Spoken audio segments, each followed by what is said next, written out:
In a world where one woman tries to start a podcast, How will I ever do this on my own?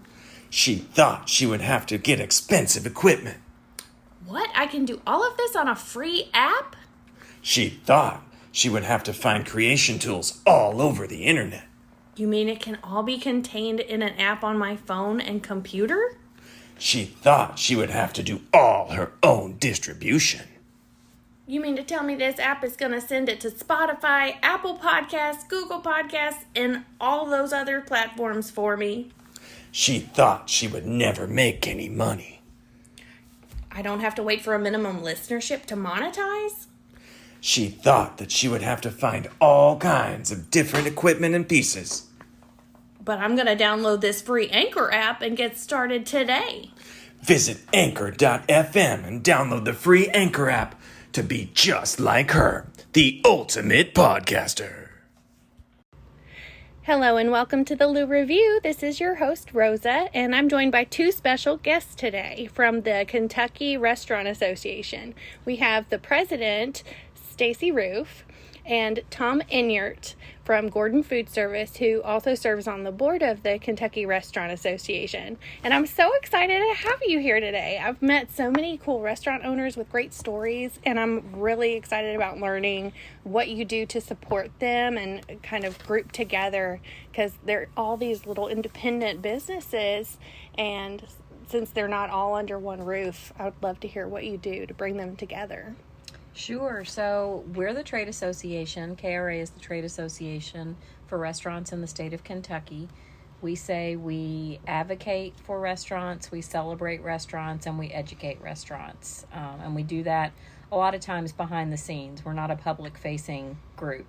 It's a trade group. So restaurants choose to join us, and we represent them. We're kind of their collective voice, especially during things like COVID or when laws change or when there's some kind of crisis. It's nice to have one kind of voice speaking on behalf of the industry and as a trusted resource. Do you help restaurants that as they're getting started, or is it more something that people come to after they've gotten their restaurant established? Both. Okay. Yeah, if they need to figure out, hey, we're new to the state, where do we go? Obviously, we can help them down that path. Or make sure they're set up correctly legally exactly to operate in the state. We have a lot of vendor partners that we work with that are experts at holding their hands and, you know, taking care of insurance, food service, accounting, all the different things that they have to have in place before they ever even open their doors. And then how do you fit into this, Tom? Well, at Gordon Food Service, we're intertwined with the restaurant industry because we're dependent upon the restaurant industry. We're a broadline food distributor. We supply hospitals, education, and restaurants their food. Anything that a restaurant needs, from equipment to all the food that they need. So we want to be partners with them. That's very important to us at Gordon Food Service, to make sure that we're in the trenches with our customers and working through those issues with them. I know Stacy, through COVID, has done some tremendous things with the Restaurant Association and legislation. We were instrumental in allowing alcohol to be delivered to homes during COVID. Well, I think a lot of people would want to give you a Medal of Honor for that. Well, that's Stacy heading that up. Just a new legislation just passed in July, or became active July 1st, was that you could be an 18-year-old server now, which the labor pool is so tight. And then part of the Restaurant Association is we filter into the National Restaurant Association, and there's committees out there, and the Restaurant Association was instrumental working with Congress for the Restaurant Relief Fund, getting money to our restaurants to keep them in business through COVID. Okay, now did they propose the legislation, or did they just support it once it got proposed? Well, the board, we have meetings at least quarterly, probably like, what do we have, about six meetings a year. And we discuss legislation. We decide what battles we want to fight for our restaurants, what ones we don't want to fight for. Taxation's a big one that we're concerned about. We're not all anti-taxation. We just want a level playing field for everybody. Sure. And restaurants sometimes get picked on by restaurant taxes. Why unfairly tax a restaurant but not any other industry? industry. So we play in that arena too, and as a board, we vote just whether we want to pursue fighting or supporting legislation. Wow, that is definitely not something that's like so public facing, like you were saying earlier. So how long has the Kentucky Restaurant Association been around, Stacy? It was incorporated as a state association in 1964, but a group of Louisville restaurateurs actually formed the Louisville Restaurant Association in 1933, I believe. Oh, okay. And then they merged that with a Lexington group that formed, in like the 50s to form the Kentucky Restaurant Association and incorporate in 1964. And was the National Restaurant Association already a thing at that point? Yes. And then they joined at that point as well in You know, 64? that kind of evolved. I don't think that was in place that early. Okay. I think that was more of like a 1980s or early 90s thing where we had reciprocity and struck up a mutual agreement with all of the states that if a restaurant becomes a member in our state, then we automatically make them a member at the national level. And they have really 3 memberships in one because they're a member in whatever chapter they may exist in at the state level and also then at the national level. Oh, well, I think we have a similar thing for nurses because I'm a part of the American Association of Neuroscience Nurses, and then if you are a member of that, you're automatically in the ANA, which is the American Nurses Association. So, yeah, similar in that way. It's good to make sure we're staying connected and not too siloed, because when you have a common cause like that, it doesn't do anybody any good to get siloed. Right. So, how did you get involved in this, Stacy? Have you always been in restaurants? No. I responded to a blind ad in the newspaper, which now seems like, so old. In 1995, I was looking for my next opportunity. I'd had a job a few years out of college and responded to an ad that was for an administrative assistant for KRA. And it was just, I didn't know what it was. I looked it up in the Yellow Pages to try and figure out what KRA was, and finally deduced by the address, I think, what the association was. Did a little research, because really the internet really wasn't even that much of a factor, in 1995. So that's kind of how that came about. And I interviewed, and then after being there for about 5 years and having some turnover with leadership and things, they were looking for the next executive, and I threw my hat in the ring and went through the search process and was named CEO in 2000. Well, that is quite a surprising trajectory. You didn't see it going there from that Craigslist Not at ad, all. or from that classifieds ad. That's what that Exactly. was, right? Yes. I said Old school. Craigslist, man. Oh, sorry. So, okay. Tom, you said you've been in restaurants for like ever. 44 years now. Oh my goodness. So were you like born in a restaurant? No, I had friends and my brothers were in restaurants, just various jobs. And I started when I was 16, some various jobs. Not as a server, because you said you just changed the age to Right. 18. Well, I grew up in northern Indiana, Fort Wayne, Indiana. Okay. But the same. You had to be 21 back then to be a server. So I was just kind of dabbling around the restaurant business, and then I was going to school, and then finally wasn't going to school, and my mom picked the paper up and said, "Hey, Chi-Chi's Restaurant's opening up a restaurant in Fort Wayne." She goes, "I want you to go apply." And I went and applied in 1982, so I was 20 years old when I went to apply there. And I said, I'm gonna get this job until I get a real job. And so, now we're 40 years later, and I'm still looking for a real job out there. But it's just the industry it's built for me, and just the mentality of all the moving parts that go on, and that's just kind of that feeds me, and that inspires me to continue on. Plus, I have that servant's heart to please people. And we say we're the industry of opportunity. I Yes. mean, you can't be in this industry and get away easily. You come back, you stay, because if you work hard, you're going to have multiple opportunities. Well, and there's a lot of human connection here. When you said, and I was going to wait until I got a real job, I remember saying that to somebody when I was a server and I was starting at Mitchell's Fish Market, and one of the other servers was so offended at me because he was like, this is some people's real job. This is how we support our family, and we take it really seriously, and we're masters of the craft of serving. And like, they really took it seriously at the time.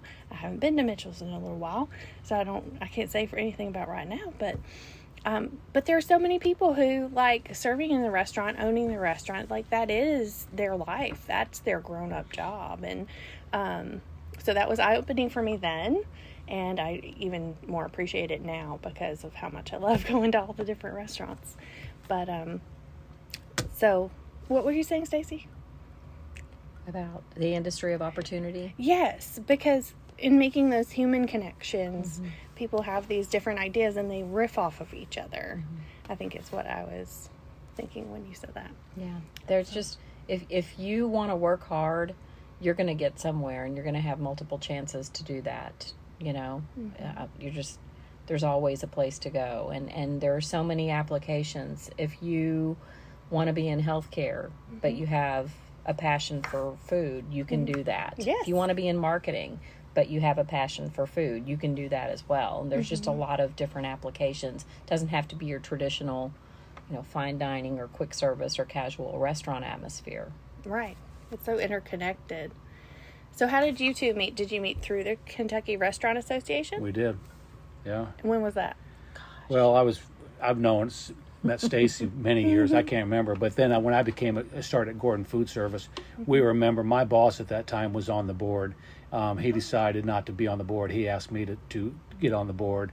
Did he not want to go to meetings? Well, his responsibility as we were just a startup in Kentucky at Gordon Food Service, a distribution center, and we're over $1 billion a year just out of our distribution center. So the responsibilities changed, but my position I'm a business solution specialist, so I'm working directly with customers on their businesses, on their hiring practices, anything on the front, mostly on the front of the house. I work a little bit with the back of the house. So it's just a natural fit for me to work with the Kentucky Restaurant, or be part of the Kentucky Restaurant Association. Yeah, that probably gave you a good, unique insight to speak into those board meetings about this is the need that I see in the community and in this area, so that you can work on addressing those needs. And also right? make connections with our board members, because the best things that happen at our board members aren't blessing the minutes or saying, okay, that sounds like a great plan for that event. That's great. It's what happens when they take breaks and they get to talk to each other, or they're having lunch at the same table and they get to share their,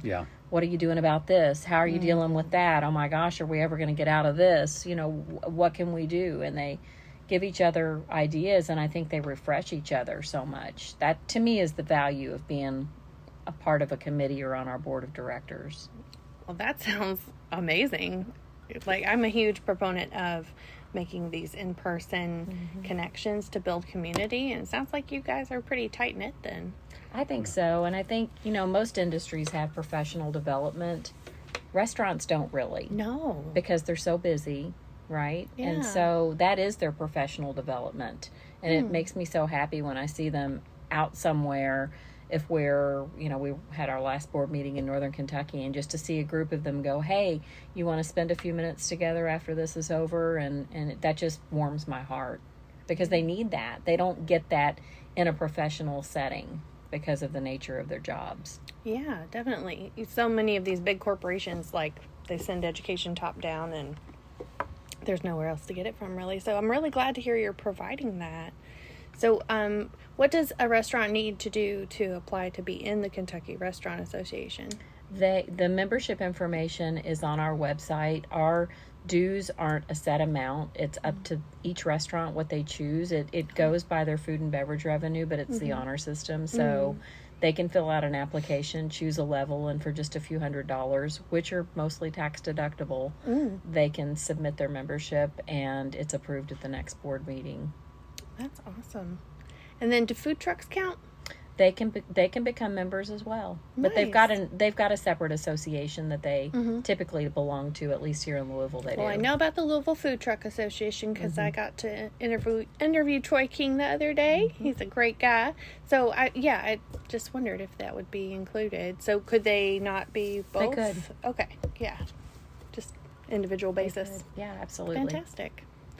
All right.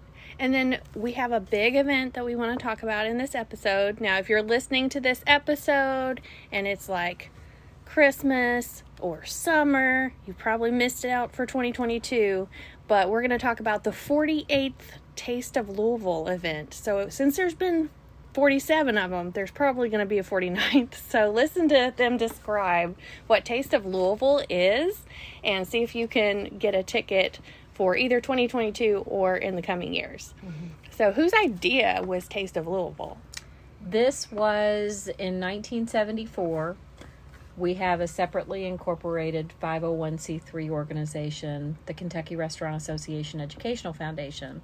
And they were looking for fundraisers for their then scholarships that they would grant to Kentucky high school students pursuing a culinary education in Kentucky. And the Taste of Louisville was born. And that was the first and continued to be the biggest fundraiser for that education foundation getting started. Yeah, it says you're going to have 25 chefs from all the best restaurants in Louisville are going to be there at the Mellwood Art Center. And is it always there, or does it kind of like move around? It's been multiple places. It's been at Bowman Field. It's been at Churchill Downs. It was for many years at the Executive Inn or the Executive West Hotel across from the Fair and Expo Center. And so it's been all around. Well, that's fantastic. So this year we're not sponsoring scholarships. It's called Frankie's Angels? Frankie's Family. Frankie's Family. And they have angel sponsorships that they do for children as well as senior adults, right? Correct.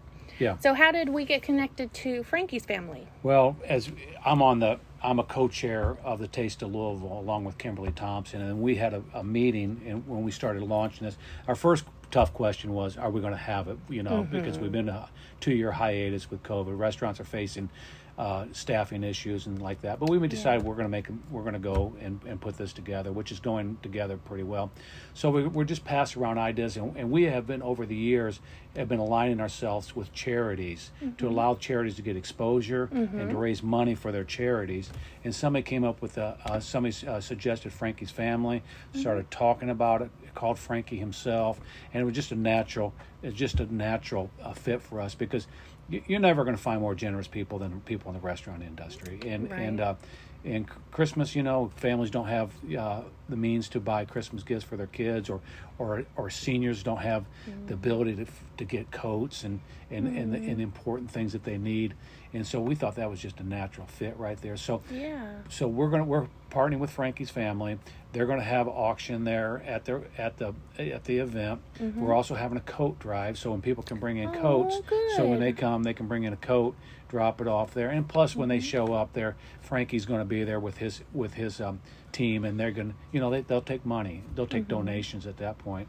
And we just think that's just such a natural fit with the restaurant industry and the Kentucky Restaurant Association. So we're really excited about this partnership. So is it like adults and kids coats, or is it like all ages? Yeah, we'll take adults and kids coats. Okay. Absolutely. I think they're asking for new coats. Yeah, they are asking for new coats. So like with the tags on. And we feel like it'll probably primarily be kids coats, but we think so. I don't think he's going to turn away any coat that's donated at all. Good. Yeah, I know last year we were taking up coats for the Mayfield families, so yeah, that should get a really good turnout. And they're going to have an auction. Yeah. Oh, that's fun. Yeah. I love events with auctions. So, is this like going to have a sit-down element to it with like a speaker, or is it just like people walk around to the different booths? People are just going to walk around. We're going to have about 25 restaurants, maybe 30 restaurants. We're going to have probably 15 to 20 beverages that could be distilleries coming in with them, so people can try, bourbon. There'll be a huge bourbon presence there. Yes, and there'll be count on that in Louisville. And our local beer, somebody like Against the Grain will be there, and they'll be providing their tasting of their beer. We're going to have a DJ there. We're going to have live music there on the patio outside. It's just going to be, and you just walk around and sample and talk, and just a lot of fun. It's going to be we're shooting for 500-600 guests in there, and probably a total of 800 people at the Mellwood Art Center, in the Da Vinci Room, and it's just such a beautiful venue to have it there. It's just a natural. Parking's close. Yes. It's going to be easy to come. It's weather protected. Yes. 2 years ago, or 2 times ago, we were at Churchill Downs, and it wasn't too bad, but it was cool. You know, Yeah. and people you show up in dress, women show up in dresses, and men in short sleeve shirts, and we're a little chilly. And then the last time in 2019, we picked the hottest day of the year to have it outside. no. So we're climate controlled this time, and but it's all for a good cause, and it's also to highlight our restaurants and show everybody the restaurant scene there. So we're excited about it this year. That just sounds so incredible. And you're right. I respect the need to be climate controlled, because you can pick any day of the year and you never know what you're going to get around here. Mm-hmm. So true.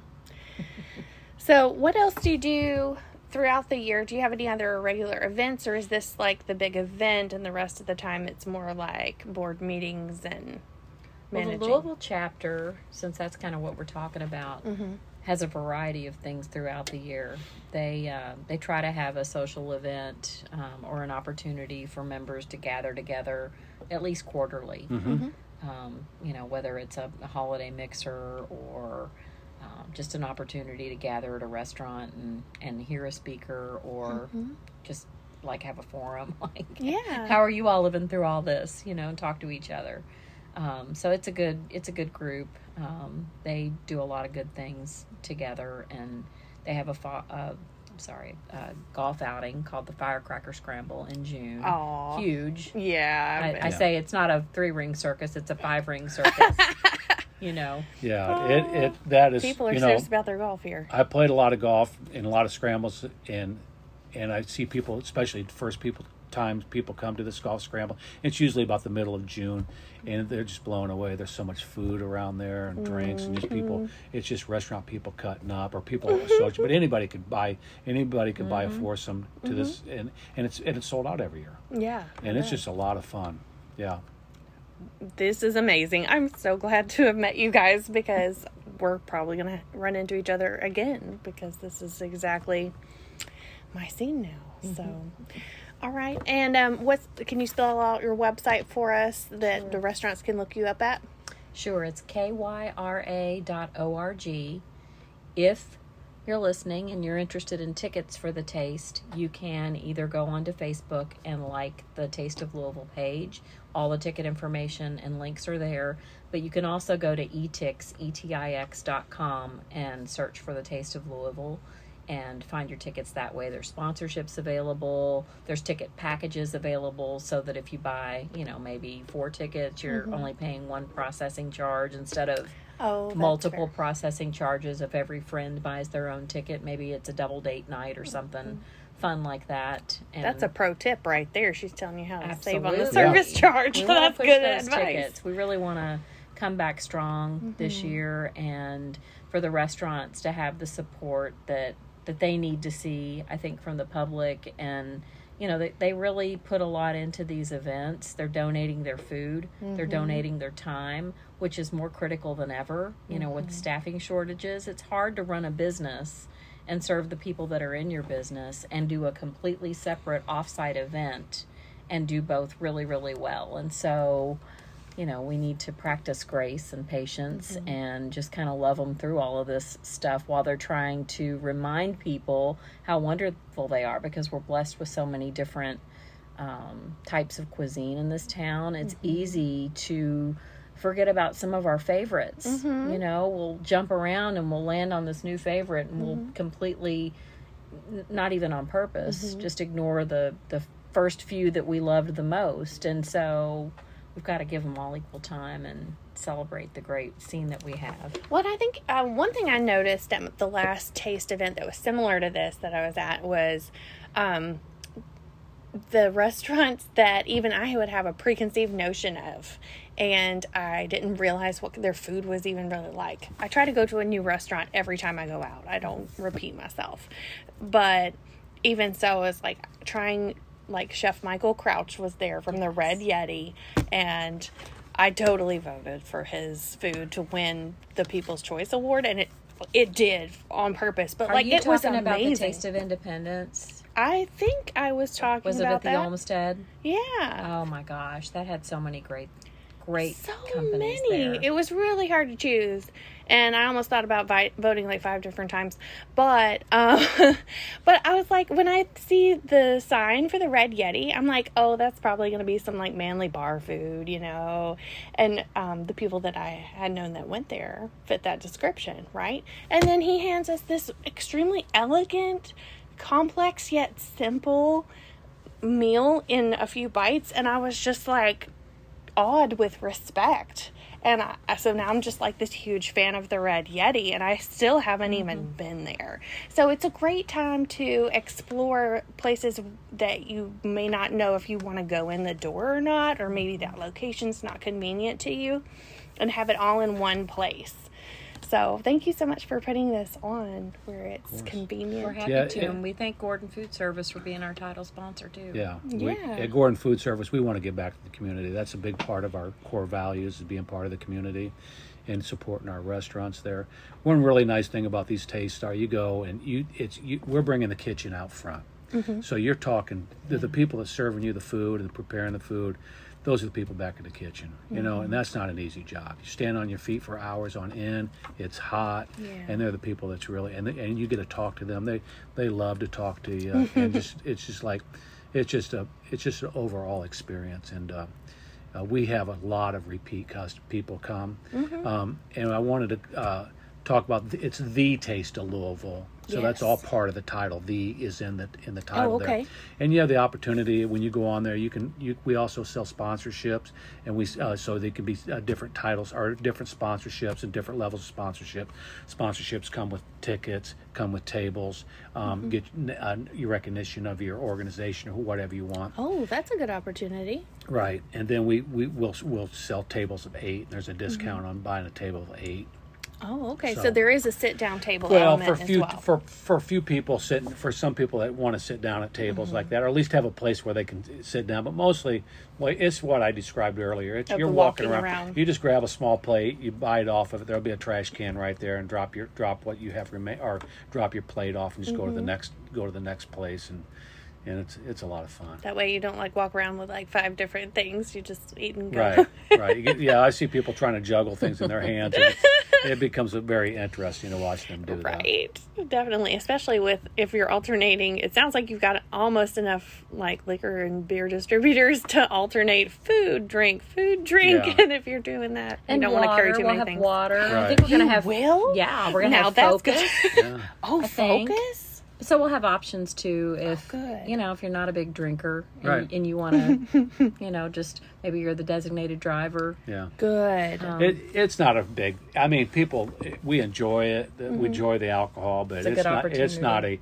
It's not a blowout derby party per Good. se. Right? Okay. Well, It's that's a good qualifier in these parts. It's very classy about it. People typically dress up a little nicer, put some jackets on, and a lot of balanced. dresses. Yeah, it's balanced. And that doesn't mean you can't come in a pair of shorts and Oh, whatever. okay. But it's just a lot of fun. We all get together, and it's funny. It's just we see a lot of the same people, but we also see a lot of new people there too.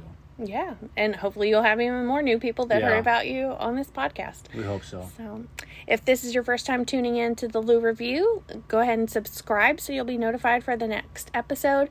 Check out the Kentucky Restaurant Association on Facebook or on their website, and check out tickets to the Taste of Louisville Wednesday, October 12th. at the Mellwood Arts Center.